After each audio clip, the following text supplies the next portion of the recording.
So there's a bunch of things that we could talk about. You have been a part of many people's lives just in a few of the hats that you wear. But I would love to know, are you from Butler? I am not from Butler. Okay, where are you from?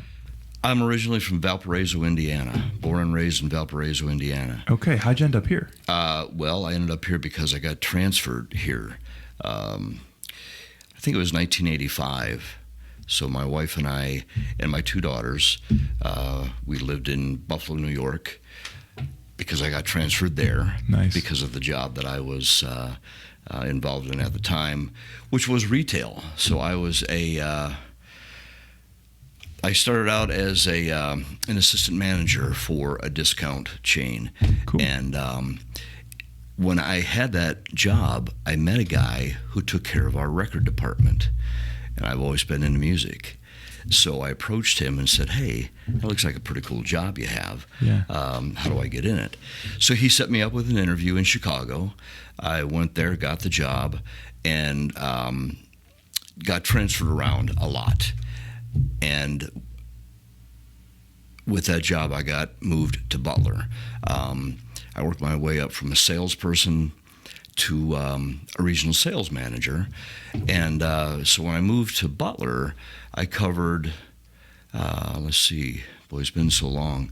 I had a sales rep up in the Syracuse area. Yeah. I had someone in the Rochester, New York area, another sales rep in Buffalo, a couple here in Pittsburgh, and went all the way down into West Virginia. So that's how we came here. Wow. Yeah. So you're interested in music. Do you play music? I do.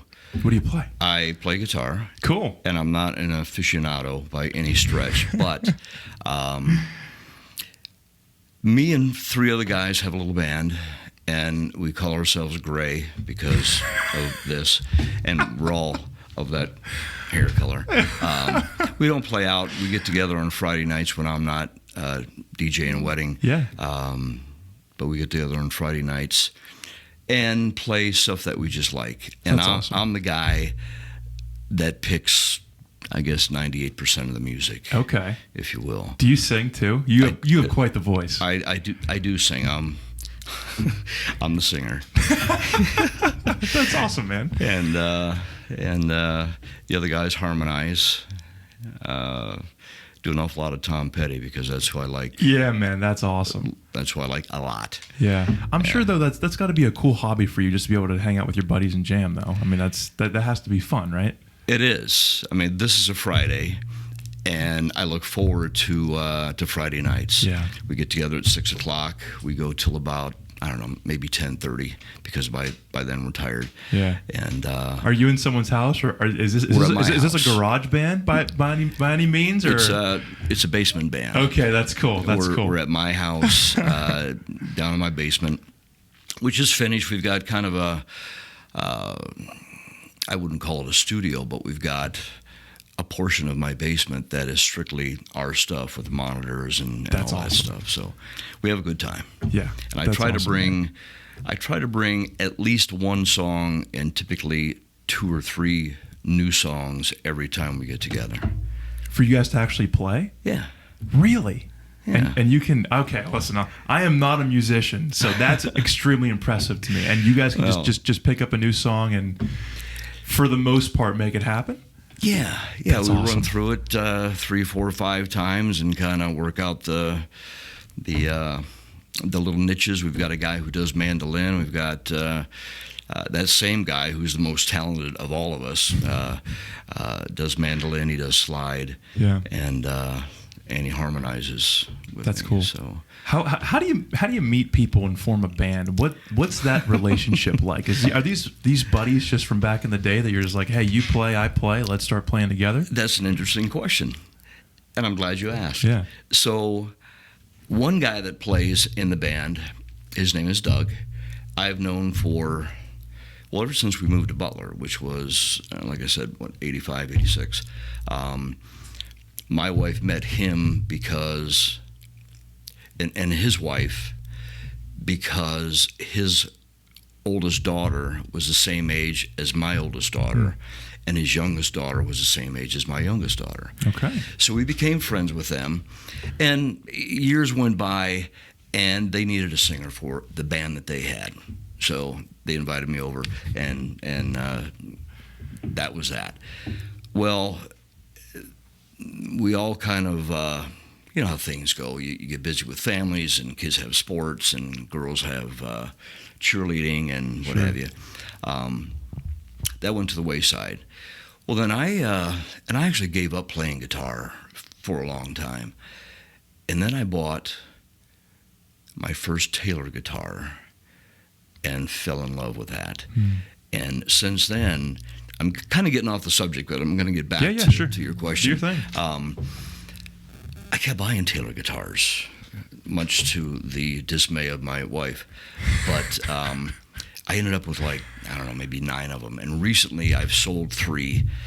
And but I like high-end Taylor guitars. The wood is beautiful, the tone is beautiful, and all that stuff. So anyway, I bought a guitar, and I started kind of playing again by myself, and printed out music that I liked, but I got kind of bored.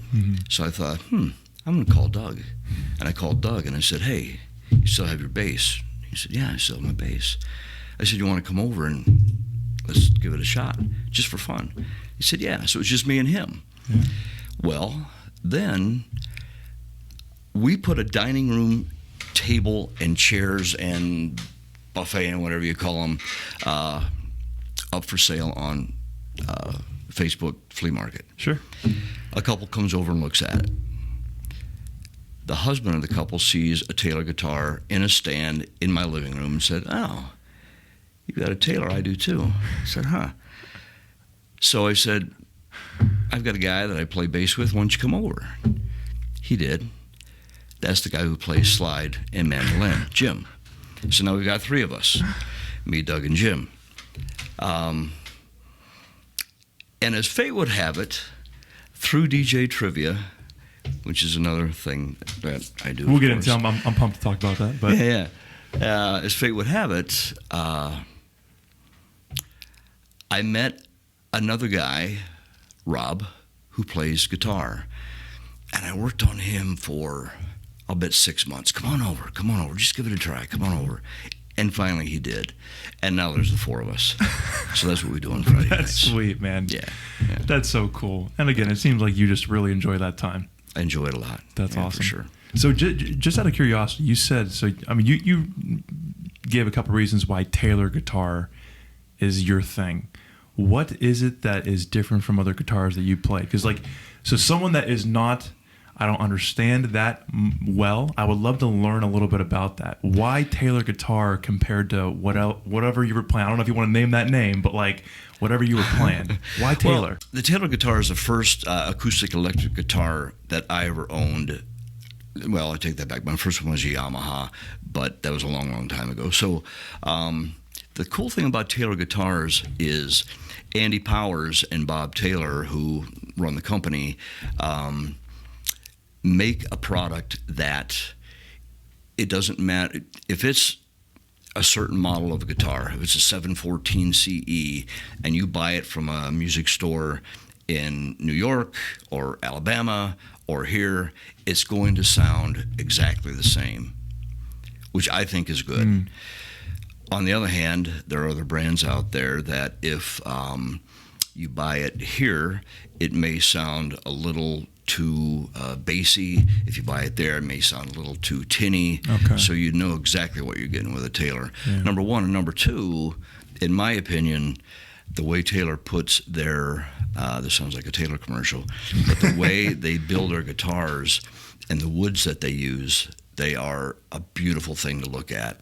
I know I've got a room in my home that houses my guitars, and I have them hanging on the walls, and the ones that don't fit on the wall are in stands. And whenever I walk into that room, I just get a big smile on my face because they make me feel good, and I like to look at them. Even if I didn't play guitar, that's probably a guitar that I would own. Sure. Yeah. That's awesome, man. That's so cool to know. And thanks for asking. Yeah, for sure.